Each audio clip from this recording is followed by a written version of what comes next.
दयालु रिक्शा वाला। अमुक शहर में पारस नाम का एक रिक्शा वाला था। वह रिक्शा चलाकर अपने परिवार का पेट पालता था। वह बहुत ही आलसी और सुस्त था। एक दिन उसकी पत्नी ने कहा, अजी सोते ही रहोगे या काम पर भी जाओगे? हाँ हाँ जाता हूँ, मेरे बिना कौन सा पूरा शहर रुका हुआ है। यह कहकर वह रिक्शा लेकर बाहर निकल पड़ा और उसने रिक्शा स्टैंड पर अपना रिक्शा खड़ा कर दिया। लेकिन वह हमेशा की तरह अपने रिक्शे पर सोया ही रहता और अगर कोई सवारी आती तो, अरे भैया बाजार तक चलोगे? नहीं नहीं, रिक्शा खाली नहीं है। अरे मगर खाली ही तो है। तुम देख नहीं रहे, मैं इसमें सो रहा हूँ, जाओ कोई दूसरा रिक्शा देख लो। ऐसा कहकर वह काफी सवारियों को भगा देता और एक आध को ही लेकर चलता। लेकिन अपनी इस आदत के अलावा वह एक अच्छे दिल का इंसान भी था। अगर वह किसी को घायल या किसी को बीमार अवस्था में देखता तो उसे तुरंत रिक्शा में बिठाकर हॉस्पिटल लेके जाता। उस समय वह इतनी तेज रिक्शा चलाता कि मानो रिक्शा उड़ रहा हो। एक दिन जब वो रिक्शा स्टैंड पर बैठा हुआ था, तभी अचानक चौराहे पर एक कार और एक जीप की टक्कर हो गई। कार वाला आदमी काफी घायल हो गया था। पारस भागकर अपना रिक्शा लेकर गया और उसने तुरंत उस आदमी को अपने रिक्शे में बिठाकर हॉस्पिटल पहुंचा दिया। तभी डॉक्टर ने बाहर आकर पूछा, हमें इसके लिए खून चाहिए, आप मेरा खून ले लीजिए। और पारस ने अपना खून देकर उस आदमी की जान बचाई और चुपचाप वहां से अपना रिक्शा लेकर चला गया। काफी दिन बीत गए। वह अपनी आदत अनुसार रिक्शा स्टैंड पर सोया हुआ था। तभी एक बड़ी गाड़ी आकर उसके पास रुकी। उसमें से एक आदमी उसके पास आया।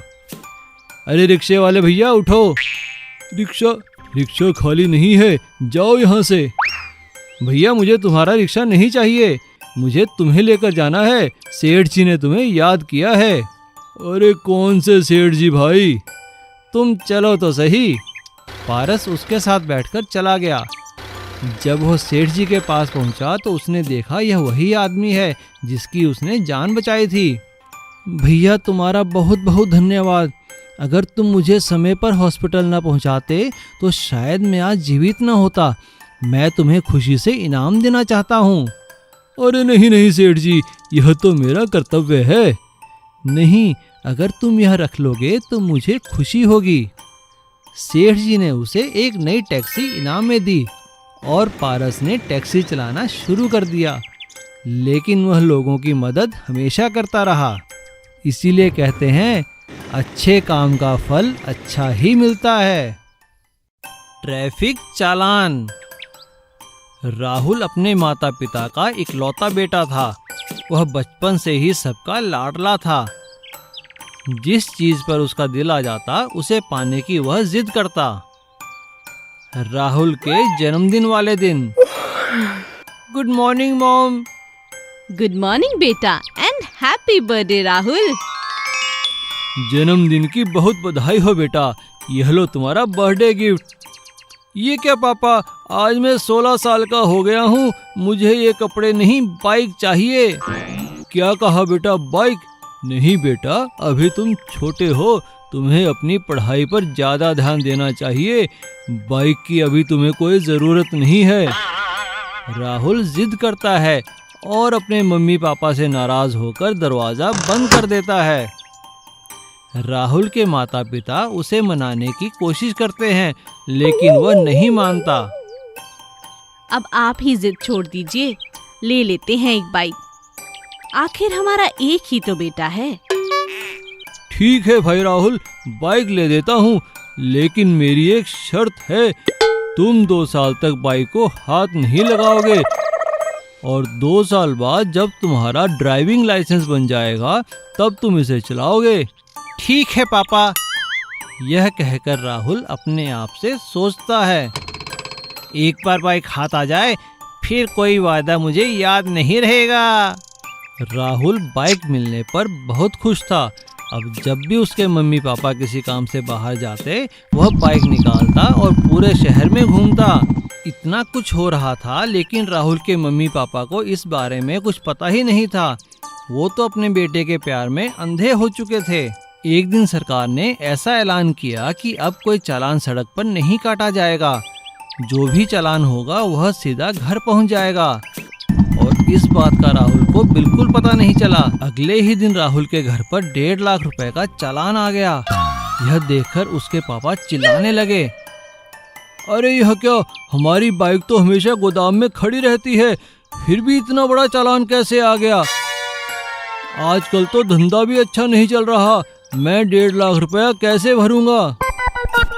राहुल के पापा गोदाम में जाकर देखते हैं तो बाइक वहां नहीं थी। राहुल, ये तूने क्या किया, हमारी आंखों में धूल झोंकी, हमारे पीछे से बाइक निकालकर घूमता रहा। हमारे प्यार ने तो इसे बहुत बिगाड़ दिया है। ये तुम्हारी गलती नहीं है बेटा, ये तो हमारे ही अधिक प्यार का नतीजा है कि हमने तुम पे अंधे होकर विश्वास किया। राहुल को अपनी गलती पर बहुत पछतावा होता है और अपने मम्मी पापा से माफी मांगता है। पेट्रोल चोर। नैयापुर गांव में एक दिन मंगत नाम का एक व्यापारी बाहर गांव से चटाई बेचने आता है। उसके पास एक पुरानी मोटरसाइकिल थी जो बहुत ही ज्यादा पेट्रोल पीती थी। वह अपनी मोटरसाइकिल पर सामान रख गांव में बेचने आता था। चटाई ले लो चटाई, रंग बिरंगी चटाई। अरे ओ चटाई वाले, चटाई तो देना। तुम्हारी चटाई तो बहुत अच्छी है, मुझे 5 दे दो। बहन जी, आज सारा माल खत्म हो गया है। आज तो मेरे पास अभी 2 ही चटाइयाँ हैं।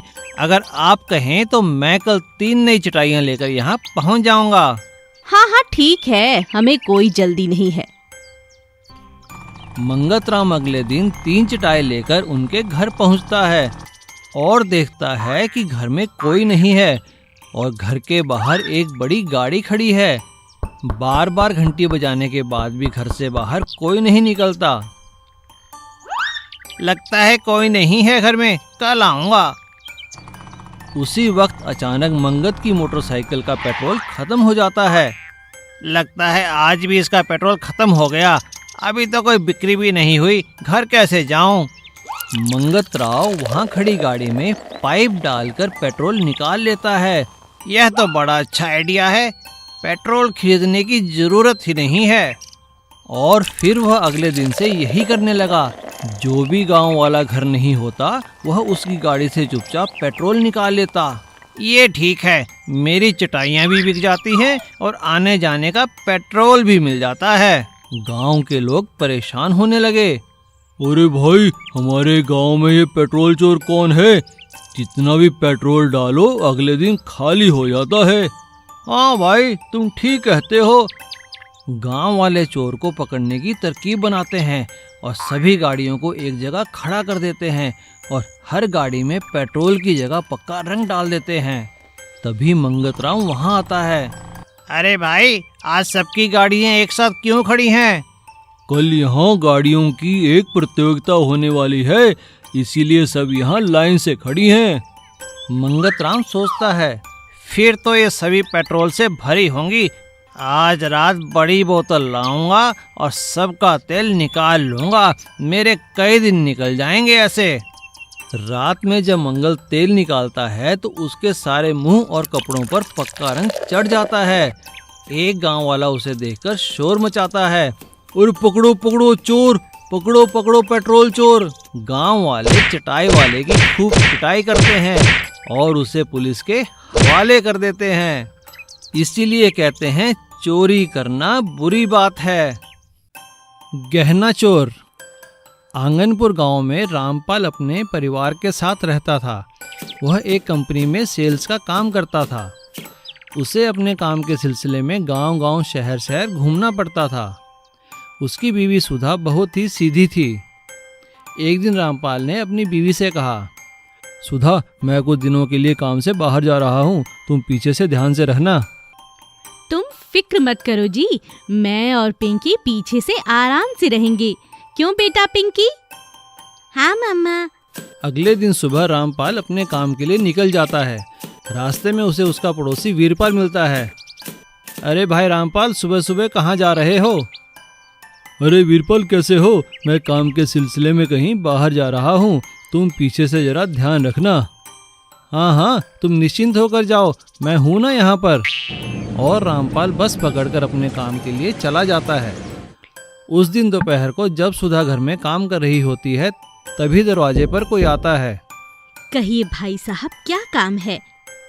नमस्कार बहन जी, मेरा नाम महेश है और मैं कंपनी की तरफ से आया हूँ। हमारी कंपनी सोना चमकाने वाला एक पाउडर बनाती है, उससे आपके पुराने गहने भी नए गहनों की तरह चमकने लगेंगे। यह सुनते ही सुधा सोचने लगती है, वैसे भी तो मेरे गहने काफी फीके पड़ चुके हैं। भाई साहब, इस काम में कितने पैसे देने होंगे? अरे बहन जी, कंपनी के प्रचार के लिए हम यह काम मुफ्त में कर रहे हैं और हम आपके गहने भी कहीं नहीं लेकर जा रहे। सुधा उस आदमी की बातों में आ जाती है और अंदर से अपना सोने का हार और बाकी गहने लाकर उसे दे देती है। आदमी उन गहनों पर पाउडर लगाने लगता है और सुधा से कहता है, बहन जी, एक गिलास पीने को पानी मिलेगा? हाँ हाँ भैया, अभी लाती हूँ। जब सुधा पानी लेकर आती है, तब वह गहनों को कपड़े से साफ कर कर कहता है, आप इन्हें इसी कपड़े में बंद रखिए, मैं कल फिर आऊँगा, कल इनकी चमक सही हो जाएगी। वीरपाल अपने घर से खड़ा खड़ा यह सब देख रहा होता है और वह वहां आकर सुधा से पूछता है, नमस्कार सुधा बहन, यह आदमी कौन था? सुधा उसे सारी बात बताती है। बहन जी, जब यह सुबह आए तो आप मुझे बुला लेना। अगले दिन सुबह वह आदमी महेश सुधा के घर आता है। बहन जी, लाइए वह गहने, आज मैं उन्हें पूरी तरह चमका दूंगा। सुधा सभी गहने लाकर देती है और वीरपाल अंदर छिपा हुआ सब देख रहा था। बहन जी, एक गिलास पानी पिला दीजिए। जैसे ही सुधा अंदर पानी लाने जाती है, महेश बिल्कुल वैसे ही नकली गहने अपने बैग से निकालकर बाहर रख देता है और असली गहने अपने बैग में डाल देता है। तभी वीरपाल निकल कर आते हैं और उसे पकड़ लेते हैं और सुधा पुलिस को फोन कर बुला लेती है। पुलिस चोर को पकड़कर ले जाती है। इस तरह वीरपाल की चतुराई से रामपाल के गहने चोरी होने से बच जाते हैं। सीख: एक अच्छा और सच्चा पड़ोसी हमेशा ही हमारे काम आता है। Please subscribe.